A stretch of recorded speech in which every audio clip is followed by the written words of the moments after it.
U.S. forces are on alert just off the coast of Venezuela, waiting for an order from President Donald Trump that could come at any moment. On 14 November, aboard Air Force One, Trump said he had, to some extent, already made his decision.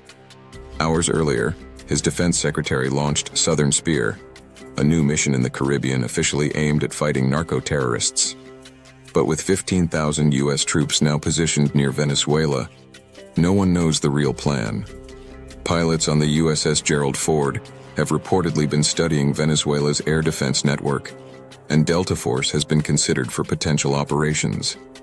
Is this genuine preparation for an invasion, or just pressure? What is clear is that Trump wants Nicolás Maduro gone, and the drugs narrative looks more like a pretext.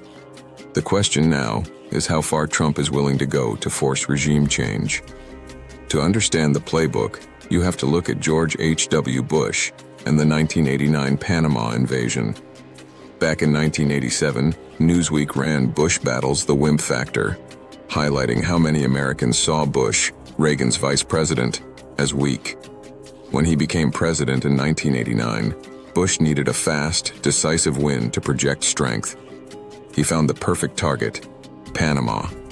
After Panamanian troops killed a U.S. officer in December 1989, Bush deployed 24,000 troops and launched Operation Just Cause. Official goals included protecting Americans, defending democracy, and fighting drugs.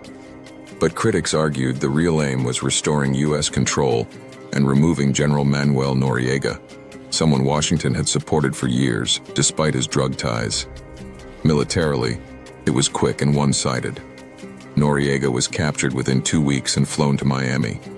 Internationally, the invasion drew criticism, but at home it sent Bush's approval ratings soaring, from the low 50s to about 80%. This is the model Trump would love to replicate: a fast victory, a toppled leader, and a surge in popularity at a time when domestic scandals, like the Epstein revelations, were hitting his image hard. But Venezuela is not Panama.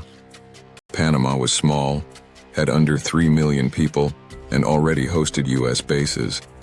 Venezuela is huge, rugged, and home to almost 30 million people, with no U.S. military presence and neighbors opposed to an invasion. Leaked Venezuelan government plans, reported by Reuters, suggest Caracas is preparing for a long guerrilla war if attacked, spreading small units across hundreds of sites and using loyal armed groups to create chaos.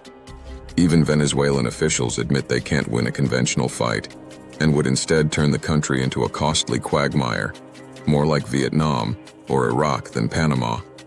Millions of weapons are already in civilian hands, and even many anti-Maduro Venezuelans may rally against a foreign occupier. Installing an opposition figure under U.S. protection would be risky and unstable. So here's the question: would Trump really risk dragging the U.S. into a Venezuelan nightmare just to score a quick political win? And if he tried, would Russia and China step in to help Maduro and bleed the U.S. in a long urban guerrilla conflict? Share your thoughts below. Don't forget to subscribe for more breakdowns.